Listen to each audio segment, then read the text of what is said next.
आज भारत एक ऐसे दौर में चला गया है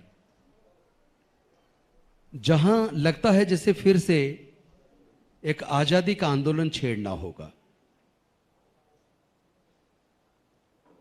और वो मैं इसलिए कह रहा हूं कि जब भारत आजाद हुआ तब भारत गरीब था, लेकिन भारत की दो बातें बहुत महत्वपूर्ण हैं। एक तो यह कि जब देश आजाद होने वाला था, देश चलेगा कैसे, देश का संविधान का निर्माण कौन करेगा, देश में वोट का अधिकार किसको मिलेगा, इन तमाम मुद्दों पे एक चिंतन चल रहा था। और दूसरा चिंतन इस बात को लेके था कि जिस सामाजिक व्यवस्था से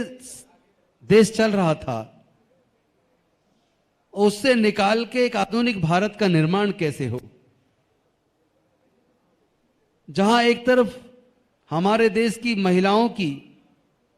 शूद्रों की, आदिवासियों की, पिछड़े वर्ग की स्थिति बेहद दयनीय थी,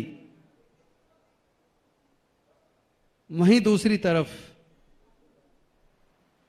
उस गरीबी के हालात से निकाल के भारत को आर्थिक रूप से तैयार करना और साथ ही साथ 562 रियासतों में बटे भारत को, जहां हजारों जातियां, अनेकों धर्म, अनेकों संस्कृतियां, अनेकों भाषाएं, उसको बांध के एक मजबूत राष्ट्र के रूप में तैयार करना, जहां पढ़ने के लिए स्कूल नहीं है, कॉलेज नहीं है, रोड्स नहीं है, ट्रांसपोर्ट नहीं है, वो सारी व्यवस्थाओं को तैयार करना।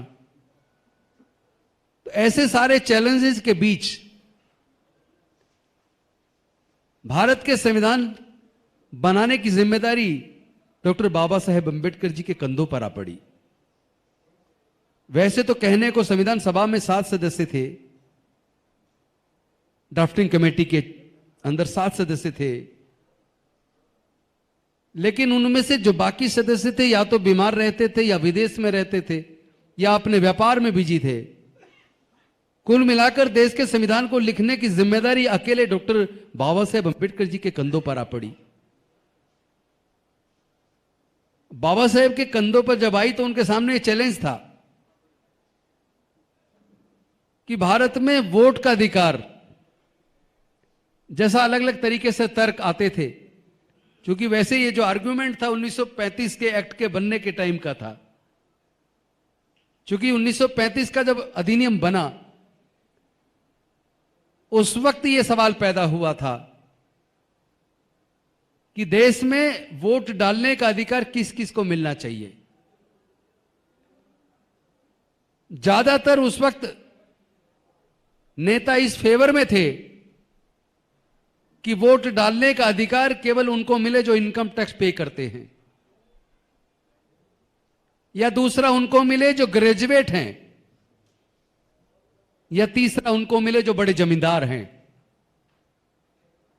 लेकिन चूंकि पहले भारत का शासन मनुस्मृति से चलता था, मनुस्मृति में शूद्रों और अछूतों और महिलाओं के पढ़ने पर धार्मिक बंदिश थी, उनके व्यापार करने पर, संपत्ति रखने पर धार्मिक बंदिश थी। उस धार्मिक बंदिश के वजह से महिलाएं और उन वर्गों के लोग ग्रेजुएट नहीं बन पाए, पूंजीपति नहीं बन पाए, व्यापारी नहीं बन पाए, इसीलिए इनकम टैक्स पे भी नहीं बन पाए, इसीलिए जमींदार भी नहीं बन पाए। तो अगर उन नेताओं की बात को मान लिया जाता तो भारत में केवल 5% लोगों को वोट का अधिकार मिला होता। ना इस देश के दलितों को, ना आदिवासियों को, ना पिछड़े वर्ग के लोगों को, ना महिलाओं को, चाहे वो किसी भी जाति धर्म की हो। अगर उन सबको हटा दें तो बाकी के लोग तो 5% बचते हैं। तो अगर केवल 5% लोगों को वोट का अधिकार मिला होता तो जरा सोच के देखो भारत की आज तस्वीर क्या होती। जितना विकास आज हुआ है, क्या वो हो पाता? क्या कोई नेता कभी किसी गरीब दलित बस्ती में जाता, किसी आदिवासी की बस्ती में जाता? क्योंकि सबको चुनाव में, डेमोक्रेसी में वोट की ताकत है, और वोट से चूंकि सरकारें बनती हैं, तो कोई कितना ही बड़ा नेता क्यों ना हो, उस वोट की वजह से वो गरीब से गरीब बस्ती में एक झुग्गी में जाकर भी हाथ जोड़कर वोट मांगता है ना। तो ये लड़ाई, वोट सबको बराबर वोट का अधिकार मिले, कोई पढ़ा लिखा हो या अनपढ़ हो, अमीर हो या गरीब हो, इनकम टैक्स पेई हो या ना हो, ग्रेजुएट हो या ना हो, जमींदार हो या ना हो, व्यापारी हो या ना हो, हर व्यक्ति को, स्त्री हो या पुरुष हो,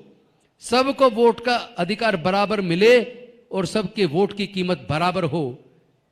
यह लड़ाई डॉक्टर बाबा साहेब अंबेडकर जी ने लड़ी।